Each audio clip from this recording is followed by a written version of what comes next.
Junfeng. 马卫华先生 Welcome.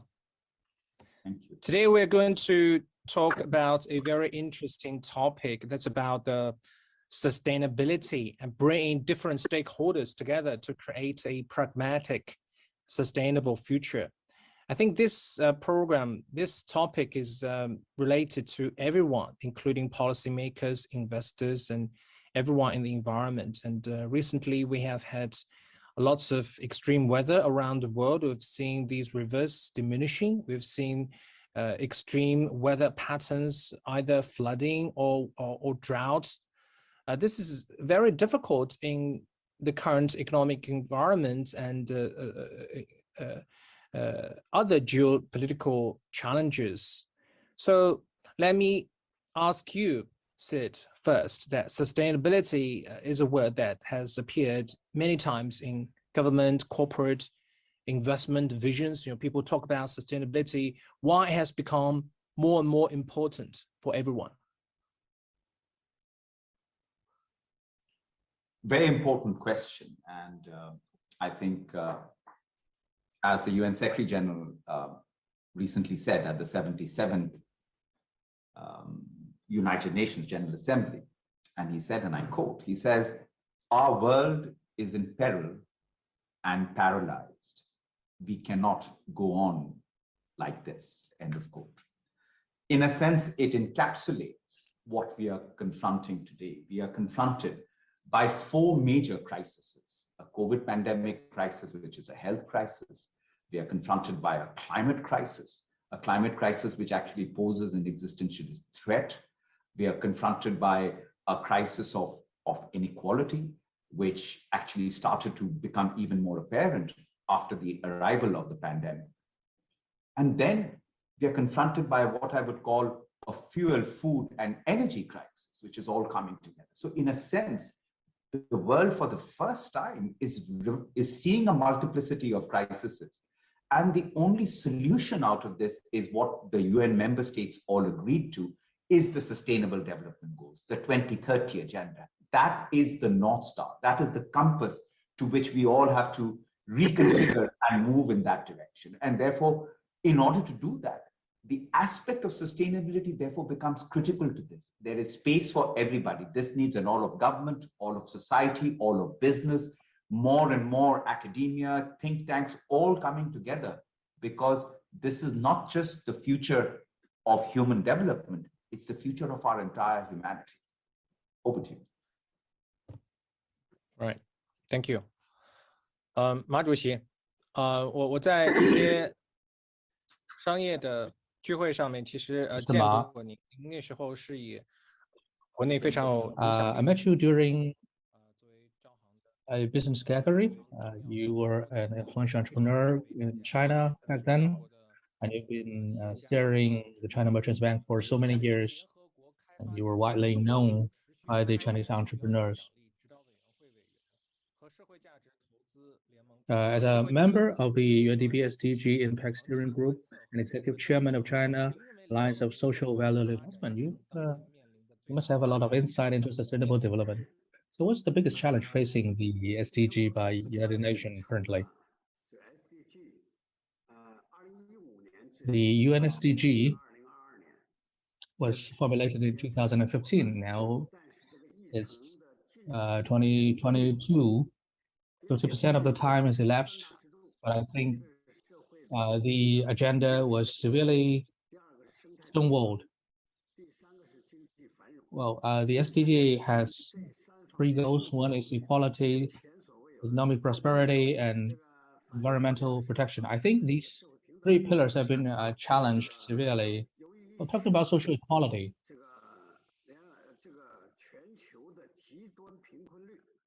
As a result of the pandemic, the extreme poverty rate rose for the very first time in the past 20 years. Well, the pandemic has taken the life of 15 million people around the world. So poverty and health, well, probably personal challenges for humanity. The climate issue, the flood last year, and the extreme high temperature this year. Well, I think in American and European countries, we face some unprecedented high temperature in the past 100 years. Some of the rivers have dried up, and in China, many provinces face severe high temperature. Well, I started to understand what do I mean by the barbecue model of the temperature. Well, in Sichuan, 80% of the electricity is generated by hydropower. So because of the droughts, many factories have to close. Apart from all these the previous mentioned challenges, we still have geopolitical tension. The World Bank and IMF have tuned down their economic forecast for the GDP growth for the world this year. I believe that all the three pillars of the UN SDGs have been challenged severely. Well, the most important task for us to do right now, or facing us right now, is to find the way forward toward the sustainable goal. That's the biggest challenge we're facing. Thank you. Actually, I have a follow-up question. You have a very strong financial background. Right now, everybody has been affected by what is known as the shortage of fund and investment. In 2012, the United Nations released a report saying that it will take about $42 trillion to realize the UN SDG. So the question is, what are we supposed to get these funding? Well, in order to promote the sustainable development, the most practical and effective measure is to encourage the social financial resources to come to the SDG. A lot of this funding is going into the SDG is called the sustainable funding. So we must try our very best to promote the development of sustainable finance. In 2015, the funding gap is $3.9 trillion for developing countries. Well, actually, the real gap is $2.5 trillion if we set aside the social fundings as well as the government fundings. But during the pandemic, because of the lack of the fundings, now the gap is $4.4 trillion, and the gap is getting wider and wider. There's no government fundings as well as charity fundings that can really make up for that gap. We have to promote sustainable financing. We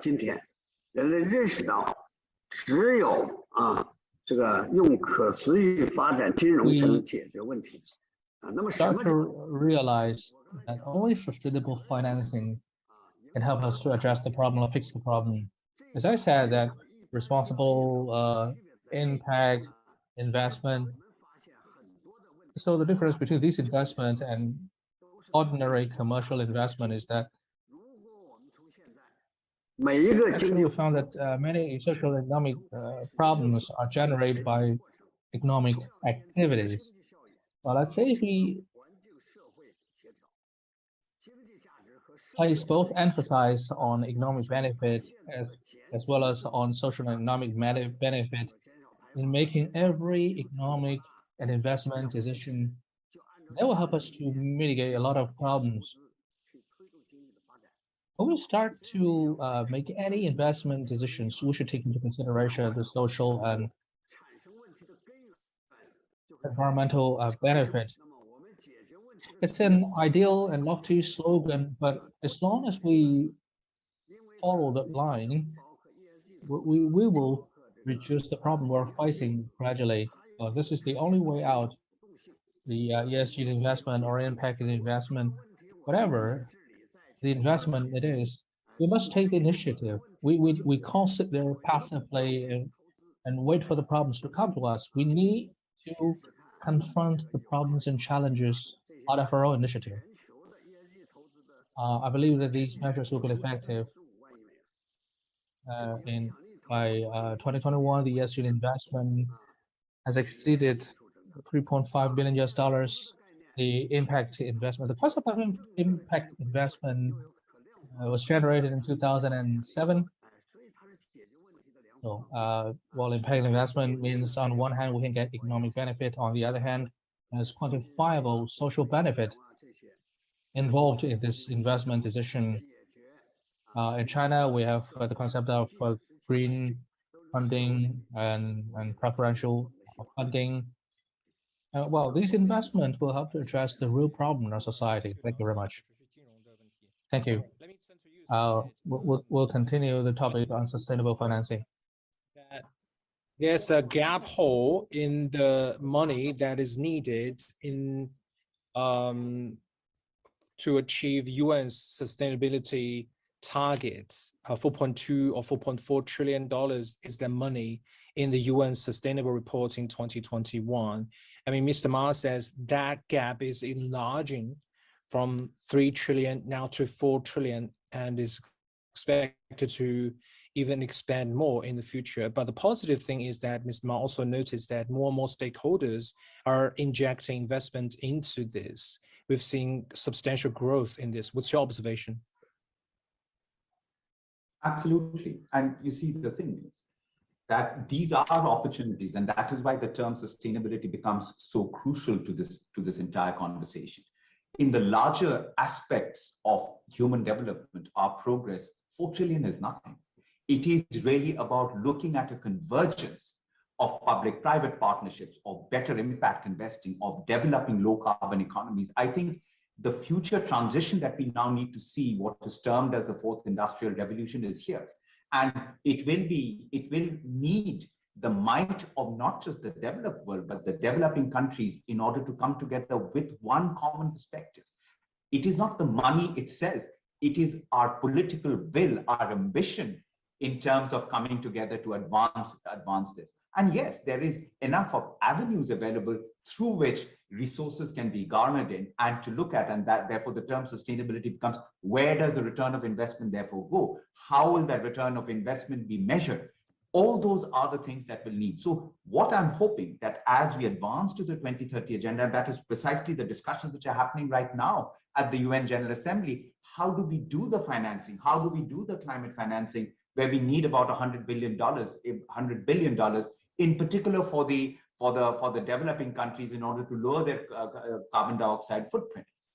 So the potential to harness these resources are there. I think where we are missing the boat, as the Secretary General reminding everybody, is the political will, the desire to see that sort of global change. But increasingly, I find many more companies are embracing the idea of environmental sustainability and governance issues. That is becoming even more clear. Their social responsibilities in that, because ultimately, even for corporations, if you don't have human beings with disposable income, how will they be able to buy and sell? It comes down to very basic economics.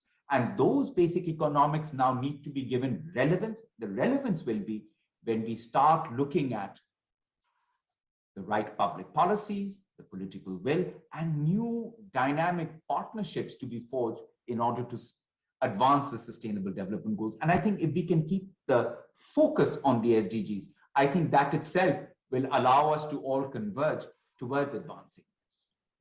Over to you. Thank you. 马主席，相信您刚才听到了，Chatterjee 先生说到了在推动可持续金融、推动可持续发展方面， Mr. Ma, 具体的这个需要的投资的具体的这个基数哈，并不是最大的问题。Chatterjee has just said that well, the money is not the biggest problem for the SDG. The biggest issue is the political will and political power. But investors should pay both attention to economic return as well as social benefit. Well, how do we suppose to encourage the government to muster up greater political will promote investors to accept the ideal of SDG and take active actions.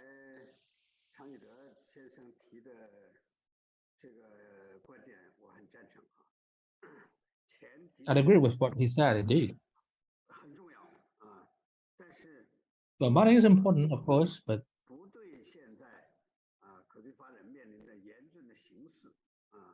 we don't have a clear picture of the severe situation in the current social economic development landscape. If we don't understand what our humanity is fighting in the future, we will not be able to develop the political will to encourage the resources to come in to the area of SDG. This is something the government, the society, and every human being should take into consideration. The Chinese government is committed to sustainable development.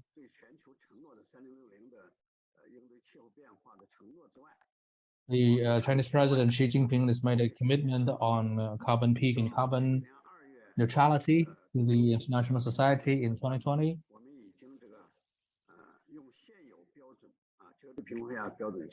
Last February,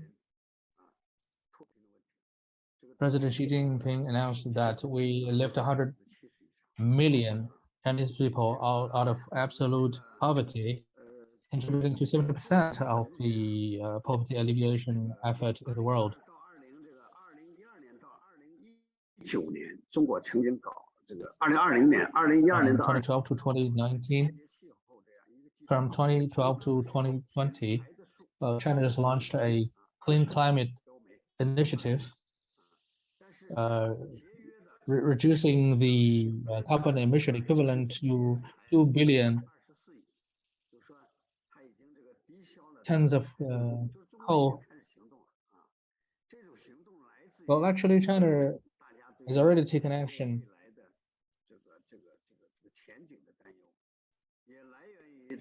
Because we are all concerned about the future of humanity. And also, these actions are taken out of the sense of responsibilities by corporations toward the society.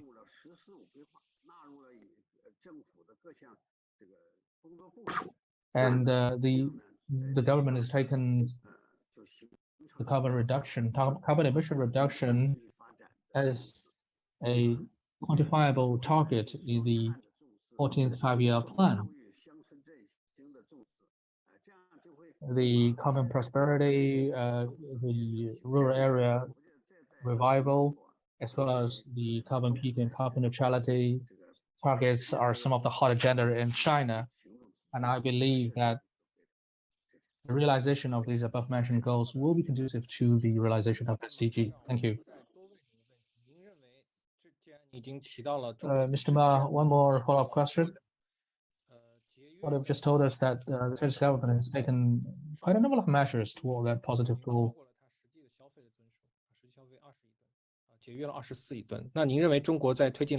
Actually, we saved up 2.4 billion tons of coal, and the actual consumption is only 2.2 billion tons. So the question is, what do you understand toward the SDG, and what do we need to do in the future?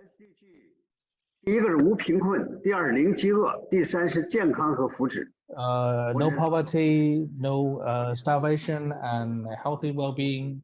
I believe that China has contributed a lot in these three areas. Well, I just told you that we've lifted 100 million people out of poverty, and we are resorting to out of poverty, absolute poverty.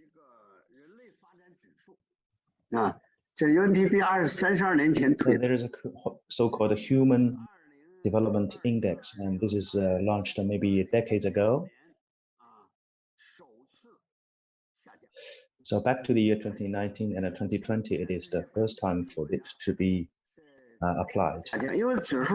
About 90% of all the countries in the world have seen the reduction of the index on various degrees, because on health, education, and life, this indicator has demonstrated comprehensive and extensive reduction of the numbers, to the only exception of China. China is the only bright spot or rising star in this regard. So this is clear testimony to China's contribution. Talking about 2030 and 2060 goal, and China is actually discharging a lot of the wastes that should be curtailed. That's why we have raised the requirement and also this target, albeit a very challenging one, still within reach of accomplishment. Not only it is an issue related to efficiency and the reduction of waste, but rather it is an unprecedented revolution of the energy sector, and has become a useful tool for us to push ahead with the greater transformation of the human livelihood. Because in nature, there are a lot of new things that should be coming on the board for the reduction of emission, and also it will significantly change the way in which we produce, we interact, and also we live the world. This is indeed a great transformation. For such a big country like China, if this becomes possible, that will be a very big contributor to the world. Looking ahead into the future, it is not something that is relevant to what we are living now, but rather it will be delivering its impact over the next decade or two. You know, with the 14th five-year plan and also with the medium and long-term goal, we have to bear in mind the importance of common prosperity. The common prosperity is intended to achieve the reduction of poverty and equality for all human beings. We have also proposed such concepts as two circulations, high-speed growth, and so on and so forth, as a part of our contributions to the world. So it is fair to say that China will be a responsible contributor to this end in the future further. You've had extensive experience in developing countries. Can you give us an example on a best demonstration of sustainability? Perhaps I'll start with Beijing itself. And if you look at air quality in Beijing not too long ago, you know, how the country in a way has transformed, how Beijing, the capital, has transformed its air quality is pretty remarkable. And I think I would say that, 9 years ago, after the toxic smog in China's capital had so much of negative health effects. And today that extraordinary progress has been because of a sustainable response to it. It has been able to trim down coal-fired plants. It's been able to replace it with more renewable energy and gas. The distribution system has improved exponentially. I'm a runner. I run every Saturday. I do a half marathon. And most days when I look at the AQI level before I head out, you know, I find the air is clear. Keep in mind, 7 million people die every year just because of air pollution. I believe Beijing's example could very easily be replicated in many other parts of the world, given the size of the capital and the population that lives within and around Beijing. And I think this is where I would commend it for a great example of sustainability. Back to you. Right. Well, in my understanding, if I can share something, I just reported the Beijing Services Trade Expo in the Shougang Park, which is called the Capital Mill. It was one of China's largest steel mill back in the 90s and 2000. It was moved out of Beijing to reduce air pollution pressure on the capital before the Olympic Games. But now it's transformed into a service-oriented, technology-oriented park, a complex with lots of technology upgrades. There we see a dedicated lanes to test automobiles with self-driving. We've seen Metaverse parks being built there to test the latest technology. So there's a great shipments from an industry manufacturing-based economy to a more service-based economy. So I think that's also partly explains the air quality improvement in Beijing and improvement of your running experience in the capital city. So let me continue. In your knowledge, what efforts have China made in reaching the 30-60 carbon peaking and neutrality goals? First of all, I want to commend President Xi Jinping for having made that commitment of China achieving carbon peaking by 2030 and carbon neutrality by 2060. I think it is clear, the climate report is clear, as the Secretary General has said, that we are on a climate red alert. And the recent FOCAC conference, for example, the Forum for China-Africa Cooperation, also an announcement was made by President Xi that there will be more push towards low carbon economic development across with their partners in the other parts of the developing world.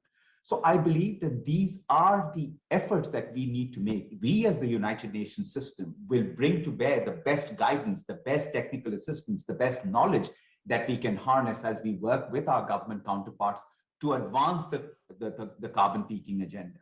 Already we are seeing the aspects of renewable energy that has now become much more emphatic in the Chinese economy. We are seeing a bigger push towards major carbon emitting industry, looking at how to reverse that and how to go into more of the renewable space.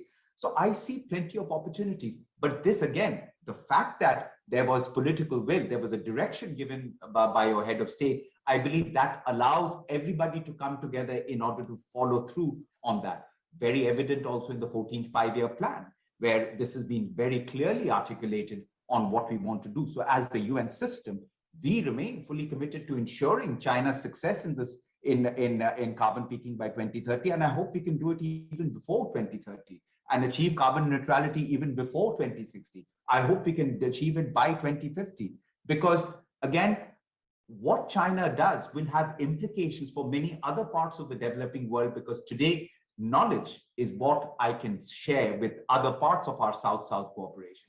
And I think there are plenty of best practices here that we can take to other parts of the developing world, particularly those which are still struggling with the challenges of fossil fuels. And that is a reality we have to look at. How do we transition out of fossil fuel? It can't just happen overnight. There are many countries whose economies will collapse. That is why we talk about a just transition out of fossil fuel. And I believe it's possible. In my view, I'm quite confident of seeing China achieving carbon peaking well before 2030. Some of the measures already, which I see in the public policy space, I meet a lot of industry captains, both from the polluting industry and the non-polluting industry. Everybody's talking about how do we re-engineer, how do we repurpose, how do we reinvent, how do we reignite the whole push towards carbon peaking. And frankly, when you get an orchestra that comes together around this, when leadership of the corporate world, leadership in government, leadership across civil society, and plus us as the UN family that works in China, we are quite confident that 2030 is not just within reach, but perhaps we should be able to do it a few years before that. Over to you. Right. Let me follow up a little bit, because you talk about China's experiences as being quite successful. How can China experiences be used in other countries, especially developing countries? Well, precisely this, the development of low carbon economy, moving in more into solar energy, more into renewable energy, the windmills that we have seen, which are sprouting up all across Africa. I believe China's afforestation program, where it has started to green more and more, trees are being planted. I think China currently has the record of the number of trees that have been planted all across the country. So in Inner Mongolia and all these places. Now, these are easy experiences to share. And how do we make sure that it can be sustained? It's not just going and planting those trees. It is also making sure those trees come to a level of maturity when they can be, independent of care. So I think that there are many areas, particularly in the climate space, particularly in the afforestation space, particularly in the renewable energy space, that could be shared. But the other part is technology and innovation. Again, this is another space which will allow many countries to leapfrog. So, Mr. Ma talked about China's removing, people out of poverty. Yes, in the last 40 years, 4 decades, over 750 million people have been lifted out of poverty. Now, what we need to make sure is those lessons, how do we share that with the global South who are still struggling with it? And yesterday, in fact, we had a meeting with the Horn of Africa ambassadors, and you know that the Horn of Africa is experiencing one of its worst droughts. I've served a major part of my career in Africa. I've served in Somalia, I've served in Sudan, in South Sudan, in Kenya, and they're seeing one of the worst ever droughts. Nearly 25 million people are at the risk of starvation there. And the discussion we had with the Chinese government and with the Horn of Africa ambassadors is, how do we bring to bear China's own experiences, which has also seen its share of hunger and malnutrition, but today with a population of nearly 1.4 billion has become quite food secure. What are those lessons that we could be sharing with African countries in terms of technology, in terms of the innovation, in terms of the big data, in terms of best practices, so that they can also become food secure? And why am I saying this? China has 9% of the world's arable land. Africa has 60% of the world's arable land. Africa should have been the breadbasket for the rest of the world, but today Africa imports $100 billion worth of food into its economy, whereas it should be a net exporter of food. It should be completely food self-sufficient. And if you are food self-sufficient, if you've achieved food security, you end poverty. Which, if you see the interplay between SDG 1 and SDG 2, had it not been for SDG 2 of achieving a level of food security, China would not have been able to lift 750 million people out of poverty. So there is an interplay between that. Can we now work together? And that is the discussion we have. How can we work together with the public sector, with the private sector, with academia, to come together and look at the Horn of Africa, not just as a case of charity, but to look at how do we build the system to be not just food secure, but to unlock the $1 trillion opportunity in business, in the food area, in the agribusiness area in Africa by 2030, next 8 years. So I see plenty of opportunities here to look at the United Nations, China, Africa, many other, the European Union, all coming together to deal with a major crisis that Africa is now confronting, which is of food insecurity. Back to you. Sid, I didn't interrupt, but I wanted to ask, did you say 60% of arable land of the world is in Africa? Yes. 60. 60%. Like 60. 60. Wow. So the potential is huge, considering China only had 9%. You know, if I'm an investor, Mr. Ma, if I had the kind of resources, I would invest in agriculture in Africa. And I'll tell you why. Today, Africa's population is 1.25 billion. By 2050, Africa's population will be 2.5 billion. 2050. By 2050, the world's population will be over 9 billion, touching 10 billion. If you want a reliable source of a return of investment, the agribusiness space is going to be the biggest space. The second thing, Africa also has the youngest population in the world. The median age of Africa is 18. When there'll be 2.5 billion by 2050, they will have 900 million young people. They will have disposable income if they are fed, if they have the agricultural resources, if the whole value chain is built up, if they're employed. The biggest challenge in Africa right now is the challenge of unemployment. 10 to 12 million young Africans are looking for work every 1 year. Every year, 10 to 12. And this is going to be the pattern over the next 10, 15 years. Imagine if we could create a value proposition in the entire agriculture space, it is going to absorb a large number of young people into employment. This is exactly what happened in China. That a large number of people were able to get employed, they were able to be productive in terms of food production.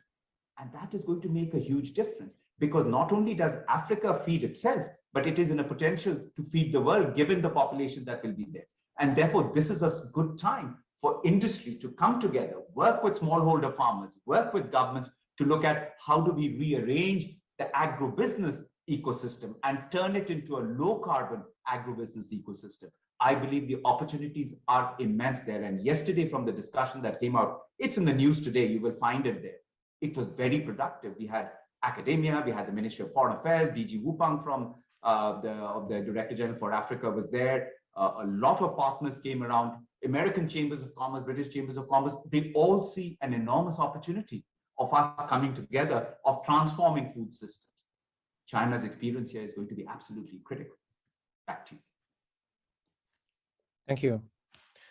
马主席，那我们就根据谢先生刚刚给我们提供那些很有趣的、很关键的。Mr. Ma, so according to this key information and the messages from Mr. Siddhar Chatterjee, if Africa is home to about 60% of the arable land, but the unemployment rate is up to about 20 to 30% for the young people in Africa.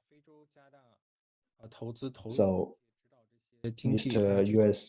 UN coordinator is of the view that the experiences of China will be positive to its growth in Africa, especially for food security and also for the reduction of poverty and also to achieve our carbon emission target. So what's your take on that? 这个常云先生讲到非洲的问题啊。Just Mr. Chatterjee has mentioned about what happened in Africa, especially hunger, starvation, poverty, and climate change. I think that he has been quite thorough in making references to a lot of figures and statistics in Africa, and he is of the view of reinforcing our investment in Africa. The key is to deliver more education so that young people there will become strong driving forces of the labor market. Actually, it is even more so in the world. Apart from the pandemic, we have also seen the geological conflicts at the same time. Energy, food crises are all really keenly felt so far. And also we have seen unprecedented inflation. It is also believed that the inflation rate of the whole world will be up to about 6.7% this year. But considering the inflation rate is staying somewhere between 2.9%, but for the states, the high valuation of the US dollars actually has triggered a lot of serious problems of the whole world. So given this context, what should be the way out to balance economic growth, and the way in which we deal with climate change becomes a critical issue. Of course, in the absence of energy, you will feel quite cold in winter, and without bread, you will suffer from starvation. So talking about energy issues will not solve the problem of food. But without food, without the proper arrangement of food, but if you let go of those issues of climate change, in the future, there will never be such a day when you are going to see proper arrangement of this issue at the right moment. So I think we have to correct our understandings about these two factors. I think if you want to solve the current issues related to our economy, being energy, food, inflation, and so on and so forth, each and every economic measure and activity has to bear in mind the long-term goal. In other words, you have to ensure that the economic benefit and the social impact will have to be put on one scale. So this is how I feel about this issue, especially the critical point for the government at all levels in the world. You can address the problem in front of you. You're not going to get away with it. But if you just address the short-term problems without looking into the future, you'll suffer in the long run. Secondly, we might face a lot of contradictions at the moment. It also applies to the domestic situation. China is a developing country. We need to develop our economy.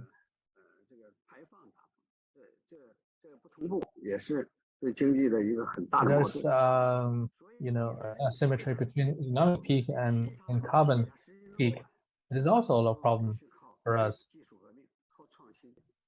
We have relied on innovation and technological revolution to strike a balance between the short-term economic development and the long-term carbon emission target. Innovation is the only way out. We need a technological breakthrough. We need a paradigm shift in the production model. And also we need a sort of revolution in our lifestyle.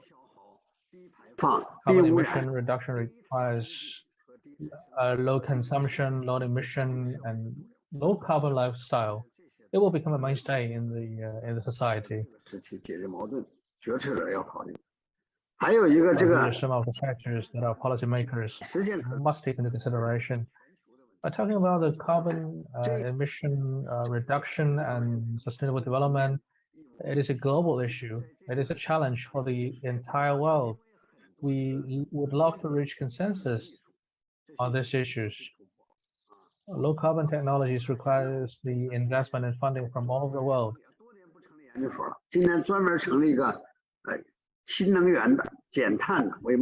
Stanford has established a new research institute comprising of more than 300 professors.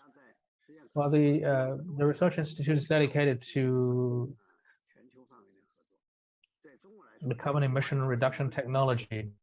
In China, we have the Belt and Road Initiative.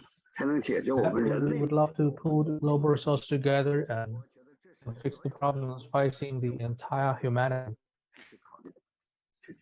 I believe that this is something that needs to be considered by all the policymakers around the world. Thank you, Mr. Mao. Long-term and short-term challenges that global policymakers are dealing. They're on one hand dealing with the current energy, food inflation crisis, and on the other hand, they're dealing with frequent extreme weather patterns. They have to do both, but how do they balance their efforts? They're just limited resources, limited energy, limited money. How do they balance?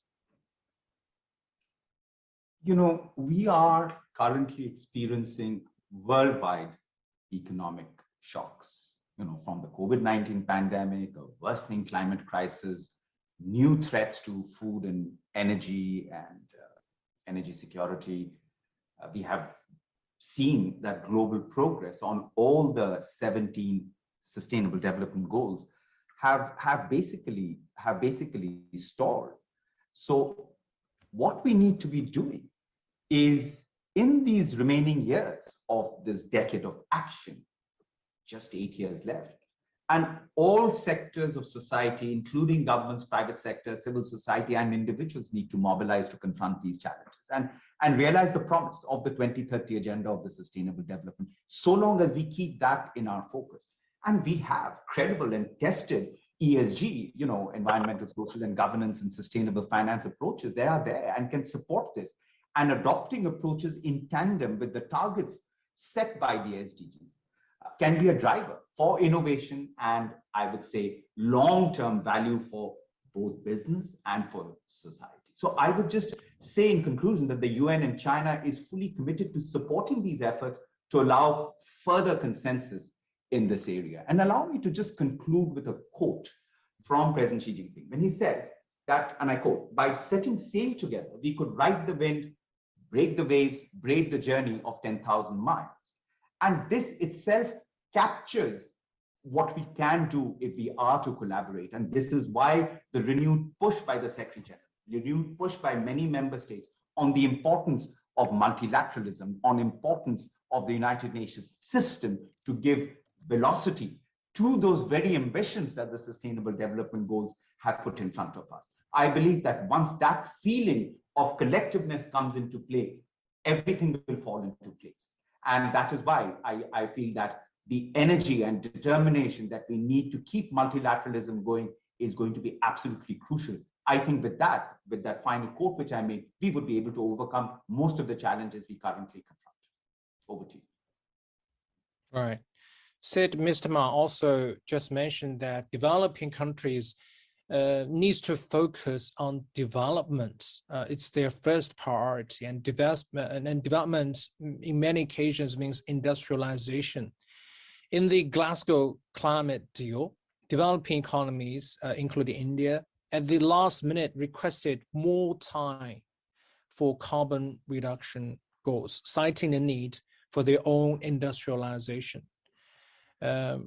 So industrialization for the developing world is vital to lift millions out of poverty. It's the core of the development. But industrialization often means more carbon footprint. What's the solution? Well, I think there is more technology available than was available 40 years ago. And that is why China's own economic growth and other parts of the world was reinforced by coal. But that transition has already started to happen. And that's why I'm talking about a just transition. But if you remember in the meeting that John Kerry had with your climate envoy in Shanghai, something he said very importantly. He said that the low carbon economic growth, the green revolution, will rival the industrial revolution of the past. So I believe there is already a fair confluence of technology and innovation already available.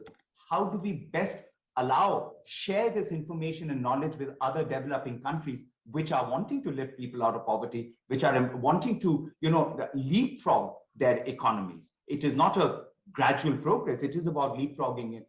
I believe right now we are at that inflection point with the knowledge already available to allow that to happen.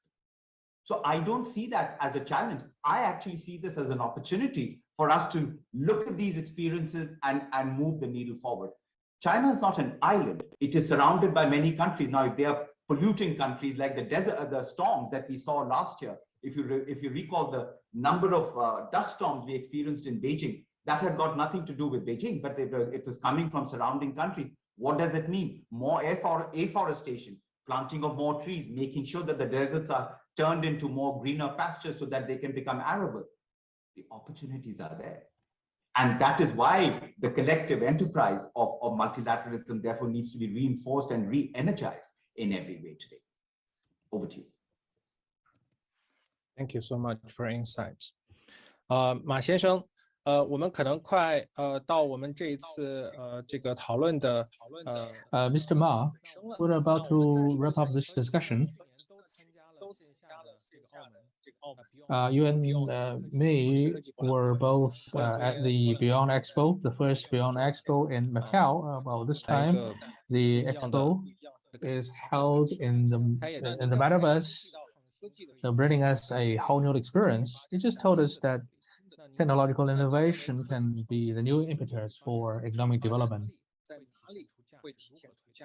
So can you tell us how can the technological development or innovation drive economic development? Yes, we both attended the first Beyond Expo held in Macau.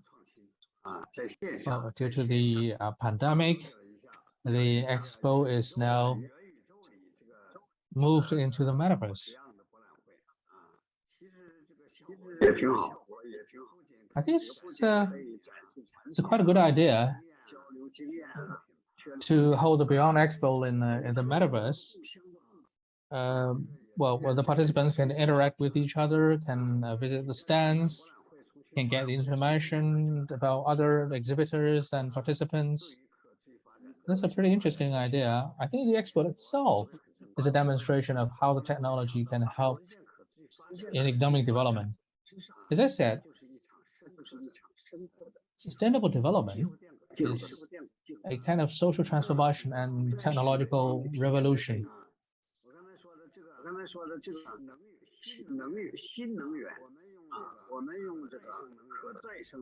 Well, we're using renewable energies to replace fossil fuel. It is a revolution by itself. As technology is moving ahead, it will have a greater influence on the society.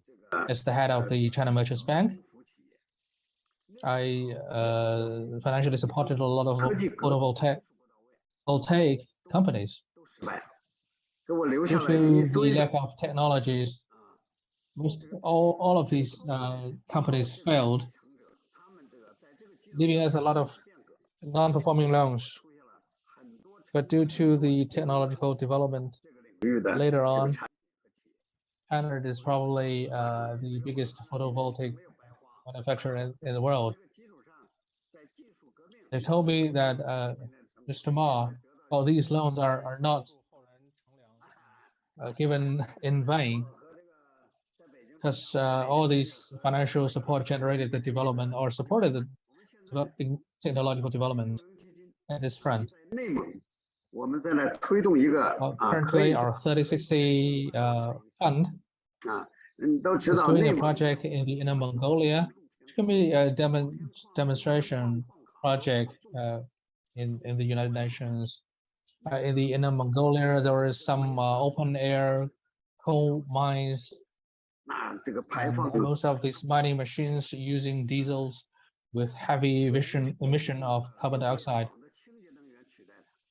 Well, in the past, we have tried to use electricity to power these machines, but these electricity was generated by diesel.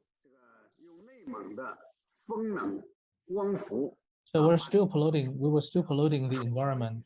But right now, we are using the energy storage technology, such as the wind power, solar power, to power up these mining machines and mining trucks.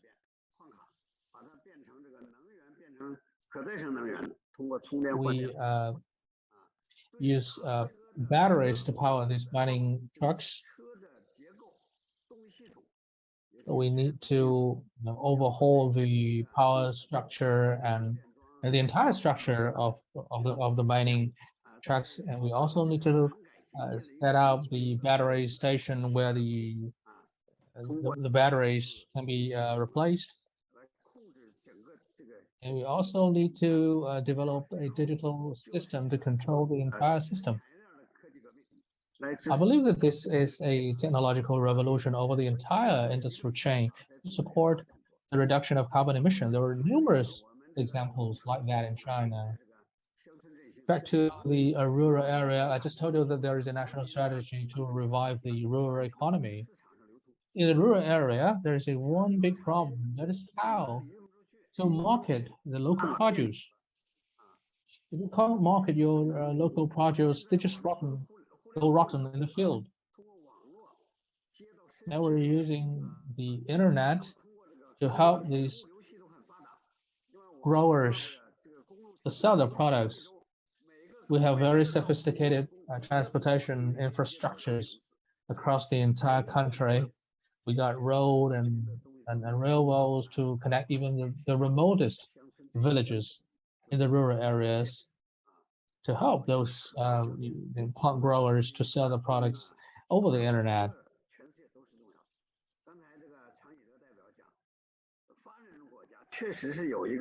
As he said, that as Chatterjee said, that the developed economies have already emitted a lot of carbon dioxide into the climate.